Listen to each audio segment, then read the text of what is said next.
الزمالك بستر ربنا كده بيعدي من ماتش بيراميدز. انت كسبت، بس لازم تشوف الاخطاء اللي انت وقعت فيها، لان احنا ما عندناش وقت ان احنا نقعد نطبطب على بعض. الماتشات اللي جايه انت عندك ماتشين، ماتش الاهلي والماتش النهائي بتاع افريقيا. الماتشين دول هما الموسم كله. انت النهارده غلطت في ماتش بيراميدز غلطه، الغلطه دي كانت ممكن تكلفك الماتش وتكلفك الموسم كله. ايه هي الغلطه؟ نزول محمد اسماعيل. نزول محمد اسماعيل خسرك.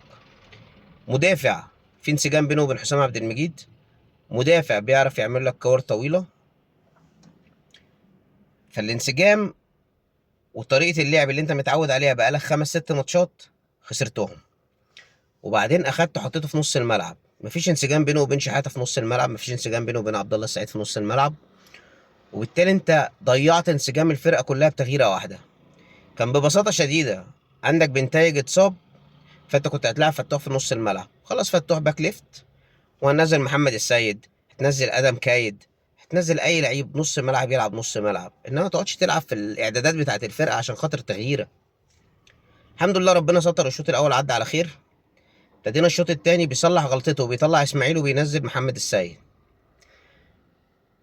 عبد الله السعيد قعد للدقيقه 82 في الملعب. هل عبد الله السعيد كان كويس؟ من اسوأ ماتشات عبد الله السعيد. عبد الله السعيد بساطته النهارده كانت كلها غلط، كان تقيل جدا تقيل جدا ورجليه تقيله في الملعب، وبالتالي هو صبر عليه كتير قوي. تغييره المغامره كالعاده، لانك انت زي كانك بتلعب قمار، بتنزل لعيب ما انتش عارف هو هيديك ماتش كويس ولا هيديك ماتش وحش. شيكوبانزا نزل هو اللي عمل الجون وجاب جون واتحسب اوفسايد. هو شيكوبانزا ليه كان كويس؟ التغييره دي تحقيق عليها معتمد بصراحه، لان الشيبي دفاعيا مش قوي. الشيبي طبعا باك رايت عالمي، انما هو دفاعيا مش قوي. فانت لما لعبت شيكوبانزا في ظهره استغلت سرعته. شيكوبانزا راح بواحده والتانيه راح ب3 كور. كوره جون اللي عملها البتزيرا، كوره جون هو اللي جابه واتحسب اوفسايد، والكوره الاولى اول لمسه ليه اللي حطها بشماله والشناوي شالها.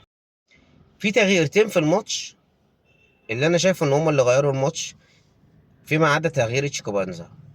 محمد السيد مكان محمد اسماعيل ظبط لك الملعب، ده بالنسبه للزمالك. خروج قطه ونزول اوباما مش الكارتي مكان قطه في بيراميدز بوظ لبيراميدز الملعب. فريق الزمالك كده كل اللي ناقص له انبي في الاهلي، سموحه، سيراميكا.